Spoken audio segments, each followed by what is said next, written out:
ವೀಕ್ಷಕರೇ, ಇವತ್ತಿನ ಈ ಒಂದು ವಿಡಿಯೋದಲ್ಲಿ ನೀವು ವಿಶ್ವದ 5 ಅತ್ಯಂತ ನಿಗೂಢ ವ್ಯಕ್ತಿಗಳ ಬಗ್ಗೆ ತಿಳಿಯಲಿದ್ದೀರಿ. ನಮ್ಮ ಈ ಭೂಮಿಯ ಮೇಲೆ ಎಂಥ ರಹಸ್ಯಗಳು ಮತ್ತು ನಿಗೂಢ ಘಟನೆಗಳು ನಡೀತವೆಂದರೆ ಎಷ್ಟೋ ಸಲ ಅವುಗಳನ್ನ ನಾವು ನಂಬೋದಕ್ಕೂ ಸಾಧ್ಯ ಇಲ್ಲ. ವಿಜ್ಞಾನಿಗಳು ಇಂಥ ಘಟನೆಗಳನ್ನ ತಿಳಿಯುವಂತ ಸಲುವಾಗಿನೇ ತುಸು ಹೆಚ್ಚು ತಲೆಯನ್ನು ಓಡಿಸಿ ಯೋಚಿಸಲು ಶುರು ಮಾಡ್ತಾರೆ. ಆದ್ರೆ ಅವರು ಈ ಘಟನೆಗಳನ್ನ ದಾಟಿ ಯಾವತ್ತೂ ಮುಂದೆ ಹೋಗೋದಿಕ್ಕೆ ಸಾಧ್ಯ ಆಗ್ಲಿಲ್ಲ. ಇವತ್ತು ನಾವು ಹೇಳಲಿರುವಂತ ಈ 5 ಜನ ವ್ಯಕ್ತಿಗಳು ಒಂದ್ ರೀತಿ ಸೂಪರ್ ನ್ಯಾಚುರಲ್ ವ್ಯಕ್ತಿಗಳು ಅಂತಾನೆ ಹೇಳ್ಬಹುದು. ಇವ್ರ ಬಗ್ಗೆ ಗೊತ್ತಾದಾಗ ನಿಮ್ಗೂ ಒಂದ್ ರೀತಿ ಅಚ್ಚರಿ ಆಗೋದಂತೂ ಸುಳ್ಳಲ್ಲ.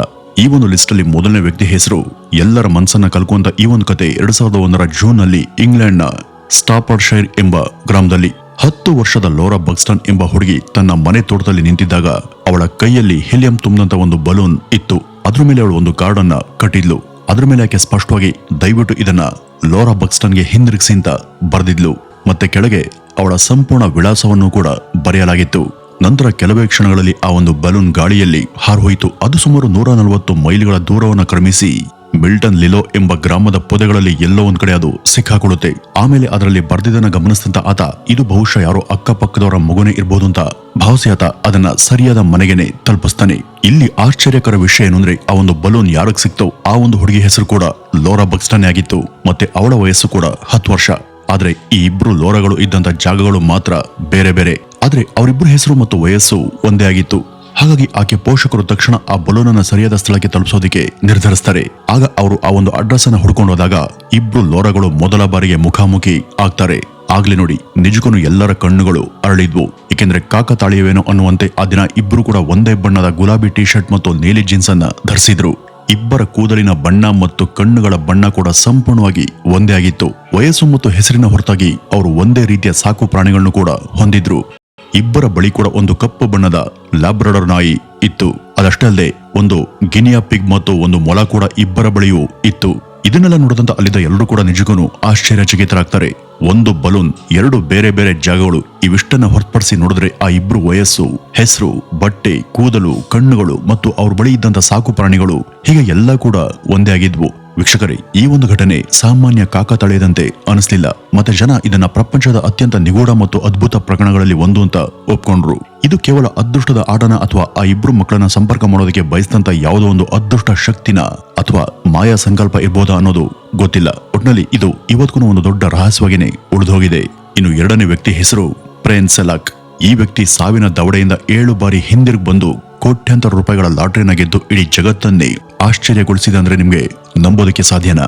ಹೌದು, ಈ ಒಂದು ಕತೆ 1929ರ ಜೂನ್ 14ನೇ ತಾರೀಕು ಕ್ರೊಯೇಷಿಯಾದ ಡಬ್ರೋವಿಕ್ ನಲ್ಲಿ ಜನಿಸಿದಂತ ಪ್ರೇನ್ ಸೆಲಾಕ್ ಅನ್ನುವಂತ ವ್ಯಕ್ತಿಯಿಂದ ಶುರುವಾಗುತ್ತೆ. 1962ರಲ್ಲಿ ಅವರ ಮೊದಲ ಸಾವಿನ ಜೊತೆಗಿನ ಘರ್ಷಣೆ ನಡೆಯಿತು. ಅವರು ಹೋಗ್ತಾ ಇದ್ದಂತ ಒಂದು ರೈಲು ಹಳಿ ತಪ್ಪಿ ನದಿಯೊಂದರೊಳಗೆ ಬಿದ್ದಾಗ ಈ ಒಂದು ಕತೆ ಶುರುವಾಗುತ್ತೆ. ಈ ಒಂದು ಅಪಘಾತದಲ್ಲಿ 17 ಜನ ಸಾವನ್ನಪ್ಪಿದ್ರು. ಮತ್ತೆ ಪ್ರೇನ್ ಸೆಲಾಕ್ ಗಂಭೀರವಾಗಿ ಗಾಯಗೊಂಡಿದ್ರು. ಅವರ ಸೊಂಟ, ಬೆನ್ನು ಮತ್ತೆ ತಲೆಗೆ ಗಂಭೀರ ಗಾಯಗಳು ಆಗಿದ್ವು. ಆದ್ರೂ ಕೂಡ ಅವರು ಬದುಕುಳಿದ್ರು. ಮತ್ತೆ ಎರಡನೇ ಬಾರಿ 1963ರಲ್ಲಿ ವಿಮಾನದಲ್ಲಿ ಅವರು ಸಾಯಬೇಕಾದಂತ ಪರಿಸ್ಥಿತಿ ನಿರ್ಮಾಣ ಆಗಿತ್ತು. ಆ ಒಂದು ವಿಮಾನದ ಬಾಗಿಲು ಗಾಳಿಯ ಒತ್ತಡದಿಂದ ಹಾರ್ ಹೋಗಿತ್ತು. ಮತ್ತೆ ಸಾವಿರಾರು ಅಡಿಗಳಷ್ಟು ಎತ್ತರದಿಂದ ಕೆಳಕ್ಕೆ ಬಿದ್ದಿದ್ರು. ಆ ಒಂದು ಅಪಘಾತದಲ್ಲಿ 19 ಜನ ಸಾವನ್ನಪ್ಪಿದ್ರು. ಮತ್ತೆ ಸೆಲಾಕ್ಗೆ ತಲೆ ಮತ್ತು ದೇಹಕ್ಕೆ ಸ್ವಲ್ಪ ಗಾಯಗಳಾಗಿದ್ವು. ಆದ್ರೆ ಅವರು ಹುಲ್ಲನ್ನ ತುಂಬಿದಂತ ಇಳಿಜಾರ್ನಲ್ಲಿ ಬಿದ್ದು ಸುರಕ್ಷಿತವಾಗಿ ಉಳ್ಕೊಂಡಿದ್ರು. ಇನ್ನು 1966ರಲ್ಲಿ 3ನೇ ಸಲ ಬಸ್ ಅಪಘಾತದಲ್ಲಿ ಸಾವು ಅವ್ರಿಗಾಗಿ ಕಾದಿತ್ತು. ಅವರು ಇದ್ದಂತ ಬಸ್ ನದಿಗೆ ಬಿದ್ದಿತ್ತು. ಆ ಒಂದು ಅಪಘಾತದಲ್ಲಿ 4 ಜನ ಸಾವನ್ನಪ್ಪಿದ್ರು. ಮತ್ತೆ ಸೆಲಾಕ್ಗೆ ಸಣ್ಣ ಪುಟ್ಟ ಗಾಯಗಳು ಆಗಿದ್ವು ಅಷ್ಟೇ. ಆದ್ರೆ ಅವರು ಈಜಿ ಸೇಫ್ ಆಗಿ ಹೊರ ಬಂದಿದ್ರು. ಇನ್ನು 1970ರಲ್ಲಿ 4ನೇ ಬಾರಿ ಅವರ ಕಾರಿನ ಎಂಜಿನ್ ಸ್ಫೋಟಗೊಂಡು ಕಾರು ಬೆಂಕಿಗೆ ಆಹುತಿಯಾಯಿತು. ಈ ಒಂದು ಅಪಘಾತದಲ್ಲಿ ಬೇರೆ ಯಾರಿಗೂ ಏನೂ ಆಗ್ಲಿಲ್ಲ. ಆದ್ರೆ ಸೆಲಾಕ್ರ ಕೂದಲು ಮತ್ತು ಕಣ್ಣುಗಳು ಸುಟ್ಟೋದು. ಮತ್ತೆ ಚರ್ಮದ ಮೇಲೆ ಸುಟ್ಟ ಗಾಯಗಳು ಕೂಡ ಆದವು. ಆದ್ರೆ ಅವರು ಸುರಕ್ಷಿತವಾಗಿ ಹೊರ ಬಂದಿದ್ರು. ಇನ್ನು 1973ರಲ್ಲಿ 5ನೇ ಸಲ ಕೂಡ ಮತ್ತೆ ಅವರ ಕಾರಿಗೆ ಬೆಂಕಿ ತಗಲಿತ್ತು. ಈ ಬಾರಿ ಕೂಡ ಬೇರೆ ಯಾರಿಗೂ ಹಾನಿಯಾಗ್ಲಿಲ್ಲ. ಮತ್ತೆ ಸೆಲಾಕ್ ಕೂಡ ಇಲ್ಲಿ ಯಾವುದೇ ಗಂಭೀರ ಗಾಯಗಳು ಆಗಿರ್ಲಿಲ್ಲ. ಇನ್ನು 1995ರಲ್ಲಿ 6ನೇ ಸಲ ಅವರು ಜಾಗ್ರೆಬ್ನಲ್ಲಿ ತಮ್ಮ ಗಾಡಿಯಲ್ಲಿದ್ದಾಗ ಒಂದು ಬಸ್ ಅವರ ಕಾರ್ಗೆ ಡಿಕ್ಕಿ ಹೊಡೆಯುತ್ತೆ. ಆ ಒಂದು ಅಪಘಾತದಲ್ಲಿ ಅವರಿಗೆ ಸಣ್ಣ ಪುಟ್ಟ ಗಾಯಗಳು ಆಗಿದ್ವು. ಆದ್ರೆ ಹೆಚ್ಚೇನು ಅಪಾಯವಾಗದಂತ ಅವರು ಜೀವಂತವಾಗಿ ಮತ್ತು ಸುರಕ್ಷಿತವಾಗಿ ಬದುಕೊಳ್ಳುದ್ರು. ಇನ್ನು 1996ರಲ್ಲಿ 7ನೇ ಬಾರಿ ಅವರು ಕಾರನ್ನ ಚಲಾಯಿಸುತ್ತಿದ್ದಾಗ ಒಂದು ಟ್ರಕ್ನೊಂದಿಗೆ ಡಿಕ್ಕಿ ಆಗೋದನ್ನ ತಪ್ಪಿಸೋದಕ್ಕೆ ಅವರು ತಾವಿದ್ದಂತ ಕಾರನ್ನ ತಿರುಗಿಸ್ತಾರೆ. ಆ ಒಂದು ಕಾರು ಸುಮಾರು 300 ಅಡಿ ಅಂದ್ರೆ ಸುಮಾರು 90 ಮೀಟರ್ ಆಳವಾದಂತ ಕಮರಿಗೆ ಬಿದ್ದು ಸ್ಫೋಟಗೊಳ್ಳುತ್ತೆ. ಆದ್ರೆ ಈ ಸೆಲಾಕ್ ಸಮಯಕ್ಕೆ ಸರಿಯಾಗಿ ಕಾರ್ನಿಂದ ಹೊರಗಡೆ ಹಾರಿ ಒಂದು ಮರದ ಕೊಂಬೆಯನ್ನ ಹಿಡಿದುಕೊಂಡು ಬದುಕುಳಿತಾರೆ. ಈ ಒಂದು ಅಪಘಾತದಲ್ಲೂ ಕೂಡ ಅವರಿಗೆ ಗಂಭೀರ ಗಾಯಗಳು ಆಗಿರಲಿಲ್ಲ. ಆದ್ರೆ ವೀಕ್ಷಕರೇ, ಈ ಒಂದು ಕಥೆಯ ಅತ್ಯಂತ ಆಶ್ಚರ್ಯಕರ ಕ್ಷಣ ಬಂದದ್ದು 2023ರಲ್ಲಿ. ಈ ಫ್ರೆಂಚ್ ಸಲಾಕ್ ಲಾಟರಿ ಟಿಕೆಟ್ ಅನ್ನ ಖರೀದಿ ಮಾಡಿ ಸುಮಾರು $1 ಮಿಲಿಯನ್, ಅಂದ್ರೆ ಸುಮಾರು 8.5 ಕೋಟಿಗೂ ಹೆಚ್ಚು ರೂಪಾಯಿಗಳನ್ನ ಗೆದ್ದು ವಿಶ್ವದ ಅತ್ಯಂತ ಅದೃಷ್ಟಶಾಲಿ ಮತ್ತು ನಿಗೂಢ ವ್ಯಕ್ತಿ ಅಂತ ಕರೆಸ್ಕೊಂಡಿದ್ರು. 7 ಬಾರಿ ಸಾವನ್ನ ಸೋಲಿಸಿ ಮತ್ತೆ ಕೊನೆಯಲ್ಲಿ ಕೋಟ್ಯಾಂತರ ರೂಪಾಯಿನ ಗೆದ್ದು ಅದೃಷ್ಟ ಕೆಲವೊಂದ್ಸಾರಿ ಅದ್ಭುತ ರೀತಿಯಲ್ಲಿ ಜೊತೆಲಿರುತ್ತೆ ಅಂತ ಅವರು ಸಾಬೀತು ಮಾಡಿದ್ರು. ನಂತರ ಯಾವುದೇ ವ್ಯಕ್ತಿಗೆ ಬರುವಂತೆ ಅವ್ರಿಗೂ ಕೂಡ ಕೊನೆ ದಿನ ಬಂದಿತ್ತು. ಈ ಫ್ರೆಂಚ್ ಸಲಾಕ್ 2016 ನವೆಂಬರ್ 30ನೇ ತಾರೀಕು ಈ ಜಗತ್ತಿಗೆ ವಿದಾಯವನ್ನ ಹೇಳಿದ್ರು. ಇನ್ನು ಈ ಒಂದು ಲಿಸ್ಟ್ ಅಲ್ಲಿ ಬರುವಂತ 3ನೇ ವ್ಯಕ್ತಿ ಹೆಸರು ಅನಾ ಬೋಗಲ್ಹೋಮ್. ಈಕೆ ಸತ್ತು ಮತ್ತೆ ಬದುಕಿ ಬಂದ್ರು ಅಂದ್ರೆ ನೀವು ನಂಬ್ತೀರಾ? ಹೌದು, ಈಕೆ ಸತ್ತು ಮತ್ತೆ ಜೀವಂತವಾಗಿ ಬಂದಿದ್ಲು. ಈ ಒಂದು ಕತೆ 1970 ಫೆಬ್ರವರಿ 12ನೇ ತಾರೀಕು ಸ್ವೀಡನ್ ನಲ್ಲಿ ಜನಿಸಿದಂತ ಈ ಆನ್ನಾ ಎಂಬ ಹುಡುಗಿಯಿಂದ ಶುರುವಾಗುತ್ತೆ. ಈ ಆನ್ನಾ ವೃತ್ತಿಯಲ್ಲಿ ರೇಡಿಯಾಲಜಿಸ್ಟ್ ಆಗಿ ಕೆಲಸ ಮಾಡ್ತಿದ್ರು ಮತ್ತೆ ಅವ್ರಿಗೆ ಸ್ಕೀಯಿಂಗ್ ನಲ್ಲಿ ಬಹಳ ಆಸಕ್ತಿ ಇತ್ತು. ಆದ್ರೆ 1999 ಮೇ 20ನೇ ತಾರೀಕು ಅವರ ಜೀವನ ಇಡೀ ಜಗತ್ತೇ ಬೆಚ್ಚಿ ಬೀಳುವಂತ ತಿರುವೊಂದನ್ನ ತೆಗೆದುಕೊಳ್ಳುತ್ತೆ. ಆ ದಿನ ಆನ್ನಾ ತನ್ನ 2 ಸಹಚರರೊಂದಿಗೆ ನಾರ್ವೆಯ ಪರ್ವತಗಳಲ್ಲಿ ಸ್ಕೀಯಿಂಗ್ ಅನ್ನ ಮಾಡ್ತಿದ್ರು. ವೇಗದ ಇಳಿಜಾರಲ್ಲಿ ಅವರ ಸ್ಕೀ ಜಾರ್ ಬಿತ್ತು ಮತ್ತೆ ಅವರು ನೇರವಾಗಿ ಹಿಮ ಮತ್ತು ಹಿಮ ಕರಗುವಂತ ನೀರಿನ ಒಳಗೆ ಬಿದ್ದು ಹೋಗ್ತಾರೆ. ಅವರು ತಲೆ ಕೆಳಗಾಗಿ ಹಿಮದ ಕೆಳಗೆ ಸಿಕ್ಕಾಕೊಂಡ್ರು ಮತ್ತೆ ಅವರ ಇಡೀ ದೇಹ ಆ ಹಿಮ ಮತ್ತು ನೀರಿನ ನಡುವೆ ಬಂಧಿತವಾಯಿತು. ಅವರ ಸಹಚರು ಅವರನ್ನ ಹೊರಗಡೆ ತೆಗೆಯೋದಕ್ಕೆ ಶತ ಪ್ರಯತ್ನವನ್ನ ಮಾಡ್ತಾರೆ. ಆದ್ರೆ ಅವ್ರಿಗೆ ಸುಮಾರು 80 ನಿಮಿಷಗಳು ಬೇಕಾಯಿತು. ಆ ಒಂದು ಸಮಯದಲ್ಲಿ ಈ ಆನ್ನಾರ ದೇಹ ಎಷ್ಟು ಶೀತದಲ್ಲಿ ಸಿಕ್ಕಾಕೊಂಡಿತ್ತು ಅಂದ್ರೆ ಅವರ ದೇಹದ ಉಷ್ಣತೆ ಕೇವಲ 13.7 ಡಿಗ್ರಿ ಸೆಲ್ಸಿಯಸ್ಗೆ ಇಳಿದಿತ್ತು. ಇದರ ಅರ್ಥ ಮೆಡಿಕಲ್ ಲೆಕ್ಕಾಚಾರದ ಪ್ರಕಾರ ಅವರ ಹೃದಯ ಮತ್ತು ಮೆದುಳು ಸಂಪೂರ್ಣವಾಗಿ ನಿಂತು ಹೋಗಿತ್ತು ಮತ್ತೆ ಅವರು ಆಗ್ಲೇ ಸಾವಿಗೆ ತುಂಬಾ ಹತ್ರ ಹೋಗಿದ್ರು. ವೈದ್ಯರು ಅವರನ್ನ ಕಂಡಾಗ ಅವರ ಹೃದಯ ಅದಾಗ್ಲೇ ತಾನು ಬಡಿಯೋದನ್ನ ನಿಲ್ಸಿತ್ತು. ಉಸಿರಾಟ ಕೂಡ ನಿಂತು ಹೋಗಿತ್ತು. ನಾಡಿ ಮಿಡಿತ ಕೂಡ ಇರಲಿಲ್ಲ ಮತ್ತೆ ದೇಹ ಸಂಪೂರ್ಣವಾಗಿ ಹೆಪ್ಪುಗಟ್ಟಂತ ಸ್ಥಿತಿಯಲ್ಲಿ ಇತ್ತು. ವೈದ್ಯಕೀಯವಾಗಿ ಅವರನ್ನ ಕ್ಲಿನಿಕಲಿ ಡೆತ್ ಅಂತಾನೆ ಘೋಷಣೆ ಮಾಡಲಾಯಿತು. ಆದ್ರೆ ನಿಜವಾದ ಪವಾಡ ಶುರುವಾಗಿದ್ದೆ ಇಲ್ಲಿಂದ. ಸಾಮಾನ್ಯವಾಗಿ ಅನೇಕ ಕೇಸ್ಗಳಲ್ಲಿ ಇಷ್ಟು ದೀರ್ಘಕಾಲದವರೆಗೂ ಹೃದಯ ನಿಂತಾಗ ಮೆದುಳಿಗೆ ಗಂಭೀರ ಹಾನಿಯಾಗೋದು ಸಹಜ. ಆದ್ರೆ ಆನ್ನಾರ ದೇಹ ಅಷ್ಟು ವೇಗವಾಗಿ ತಣ್ಣಗಾಯಿತು ಹಾಗೂ ಅವರ ಚಯಾಪಚಯ ಕ್ರಿಯೆ ನಿಂತು ಹೋಗಿತ್ತು. ಆದ್ರೂ ಕೂಡ ಅವರ ಮೆದುಳು ಮಾತ್ರ ಸುರಕ್ಷಿತವಾಗಿತ್ತು. ವೈದ್ಯರು ಗಂಟೆಗಳ ಕಾಲ CPR ಮತ್ತು ಮುಂದುವರೆದಂತ ಇತರ ತುರ್ತು ವೈದ್ಯಕೀಯ ತಂತ್ರಗಳನ್ನ ಬಳಸಿದ್ರು. ಸುಮಾರು 9 ಗಂಟೆಗಳ ನಂತರ ಆನ್ನಾರ ಹೃದಯ ಮತ್ತೆ ಬಡಿಯೋದಿಕ್ಕೆ ಶುರುವಾಯಿತು. ಹೆಚ್ಚಿನ ಜನ 10 ನಿಮಿಷಗಳಲ್ಲಿ ಸಾಯುವಾಗ ಒಬ್ಬ ವ್ಯಕ್ತಿ 9 ಗಂಟೆಗಳ ಕಾಲ ತನ್ನ ಉಸಿರಾಟವನ್ನ ಹೇಗ್ತಾನೆ ತಡೆಯೋದಿಕ್ಕೆ ಸಾಧ್ಯ ಅಲ್ವಾ? ಇದನ್ನ ನಂಬೋದು ಕೂಡ ಕಷ್ಟನೇ. ಆದ್ರೆ ಈ ಒಂದು ಘಟನೆ ನಿಜವಾಗಿಯೂ ವೈದ್ಯಕೀಯ ವಿಜ್ಞಾನಕ್ಕೆ ಒಂದು ಅದ್ಭುತ ಪವಾಡವಾಗಿತ್ತು. ಸಾವಿನಿಂದ ಹಿಂದಿರುಗಿದ ನಂತರ ಆನ್ನಾರ ಮೆದುಳು, ಸ್ಮರಣೆ ಮತ್ತು ದೇಹ ಇವೆಲ್ಲವೂ ಕೂಡ ಸಂಪೂರ್ಣವಾಗಿ ನಾರ್ಮಲ್ ಹಂತದಲ್ಲಿ ಇದ್ವು. ಕೆಲವು ತಿಂಗಳ ನಂತರ ಅವರು ಮತ್ತೆ ನಡೆಯೋದಕ್ಕೆ ಶುರು ಮಾಡಿದ್ರು ಮತ್ತೆ ಇವತ್ತಿಗೂ ಅವರು ಸಕ್ರಿಯ ಜೀವನವನ್ನ ನಡೆಸ್ತಿದ್ದಾರೆ. ಇನ್ನು ಈ ಒಂದು ಲಿಸ್ಟ್ ಅಲ್ಲಿ 4ನೇ ವ್ಯಕ್ತಿ ಹೆಸರು ಹೆನ್ರಿ ಜಿಗ್ಲ್ಯಾಂಡ್. ಇವರನ್ನ ಕೊಲ್ಲೋದಕ್ಕೆ ಒಂದ್ಸಾರಿ ಗುಂಡನ್ನ ಹಾರಿಸಲಾಯಿತು. ಆದ್ರೆ ಆ ಗುಂಡು ತಕ್ಷಣವೇ ತಗುಲ್ದೆ ಮುಂದೆ 20 ವರ್ಷಗಳ ನಂತರ ತಿರುಗಿ ಅದೇ ವ್ಯಕ್ತಿ ಆ ಗುಂಡು ತಗುಲ್ತಂದ್ರೆ ನೀವು ನಂಬ್ತೀರಾ? ಖಂಡಿತ ನಂಬಲೇಬೇಕು. ಯಾಕೆಂದ್ರೆ ಇದು ಯಾವುದೋ ಸಿನಿಮಾ ಕಥೆ ಅಲ್ಲ. ಆದ್ರೆ ವಾಸ್ತವದ ಅತ್ಯಂತ ಆಶ್ಚರ್ಯಕರ ಘಟನೆಗಳಲ್ಲಿ ಇದು ಕೂಡ ಒಂದಾಗಿದೆ. ಈ ಒಂದು ಕತೆ 1881 ಜೂನ್ 23ನೇ ತಾರೀಕು ಅಮೆರಿಕದ ಟೆಕ್ಸಾಸ್ ರಾಜ್ಯದಲ್ಲಿ ವಾಸ ಮಾಡ್ತಿದ್ದಂತ ಹೆನ್ರಿ ಜಿಗ್ಲ್ಯಾಂಡ್ ಎಂಬ ವ್ಯಕ್ತಿಯಿಂದ ಶುರುವಾಗುತ್ತೆ. ಈ ಹೆನ್ರಿ ಯಾವುದೋ ಒಬ್ಬ ಹುಡುಗಿಯೊಂದಿಗೆ ಒಂದು ಪ್ರೇಮ ಸಂಬಂಧವನ್ನ ಹೊಂದಿದ್ರು.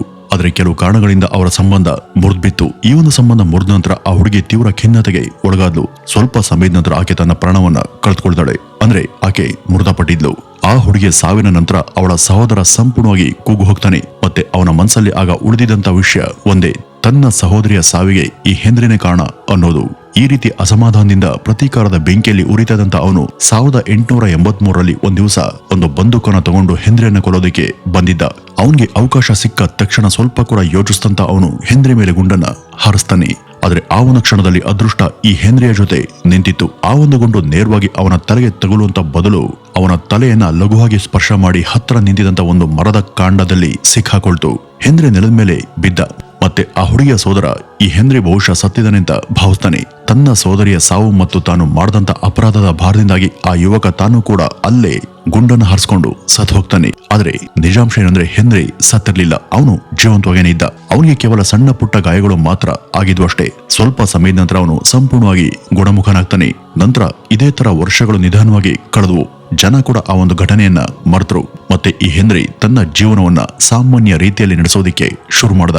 ನಾನೇನು ಸಾವಿಂದ ಪೂರ್ತಿ ಪಾರಾಗಿಲ್ಲ, ಬದಲಿಗೆ ಅದು ತನ್ನ ನಿರೀಕ್ಷೆಯಲ್ಲೇ ಕಾಯ್ತಾ ಇದೆ ಅಂತ ಅವನಿಗೆ ಗೊತ್ತಿರಲಿಲ್ಲ. ಸುಮಾರು 20 ವರ್ಷಗಳ ನಂತರ 1903ರಲ್ಲಿ ಹೆನ್ರಿ ಆಗ ಗುಂಡು ಸಿಕ್ಕಾಕೊಂಡಿದ್ದಂತ ಅದೇ ಒಂದು ಮರವನ್ನು ಕಡಿಯೋದಿಕ್ಕೆ ನಿರ್ಧರಿಸ್ತಾನೆ.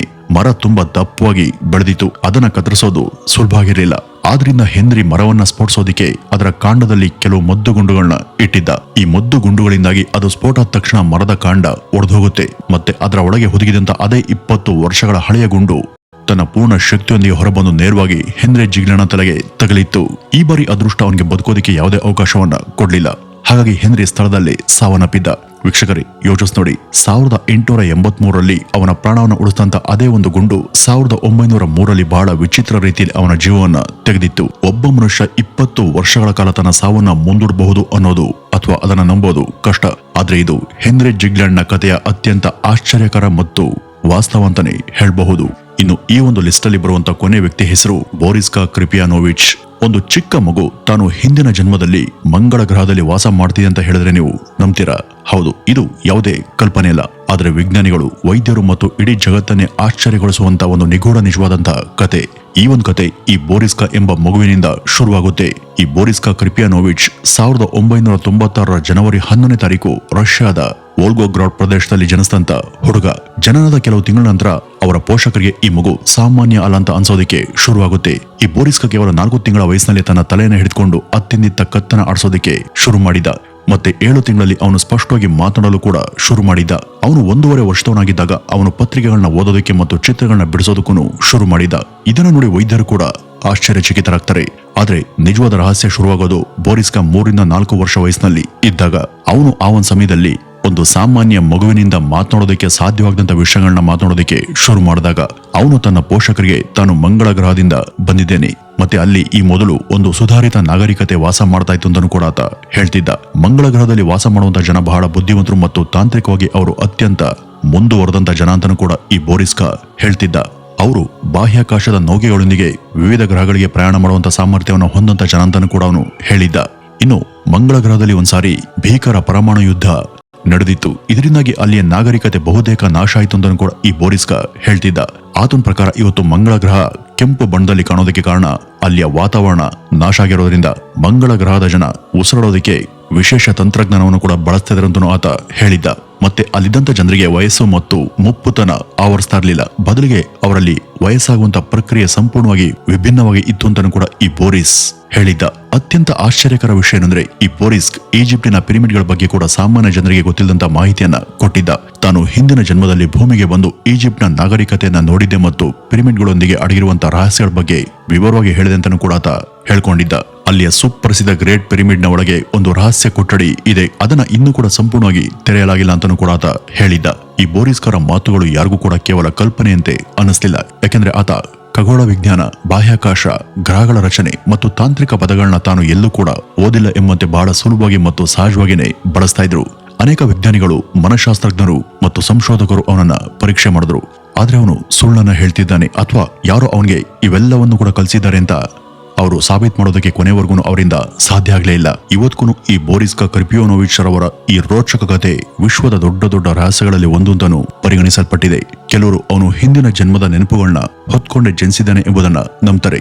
ಇನ್ನು ಕೆಲವರು ಅವನನ್ನ ಇಂಡಿಗೋ ಚೈಲ್ಡ್ ಅಂತಾನೆ ಕರೀತಾರೆ. ಆದ್ರೆ ವಿಜ್ಞಾನಿಗಳು ಇವತ್ತಿಗೂ ಅದಕ್ಕೆ ಬಲವಾದಂತ ಉತ್ತರವನ್ನ ಕಂಡುಹಿಡಿಯೋದಕ್ಕೆ ಸಾಧ್ಯ ಆಗಿಲ್ಲ ಅನ್ನೋದು ಕೂಡ ಸೋಜಿಗದ ಸಂಗತಿ. ವೀಕ್ಷಕರೇ, ಇದನ್ನೆಲ್ಲ ನೋಡಿದಾಗ ಈ ಬ್ರಹ್ಮಾಂಡದಲ್ಲಿ ಇನ್ನೂ ಕೂಡ ನಮ್ಗೆ ಅರಿಯದಂತ ಇಂಥ ಅದೆಷ್ಟೋ ಒಗಟುಗಳು ಇದ್ದಾವೆ ಅನ್ನುವಂತ ಭಾವನೆ ಮೂಡುತ್ತೆ ಅಂತ ಹೇಳ್ತಾ ಇವತ್ತಿನ ಈ ಒಂದು ವಿಡಿಯೋವನ್ನ ಇಲ್ಲಿಗೆ ಮುಗಿಸೋಣ.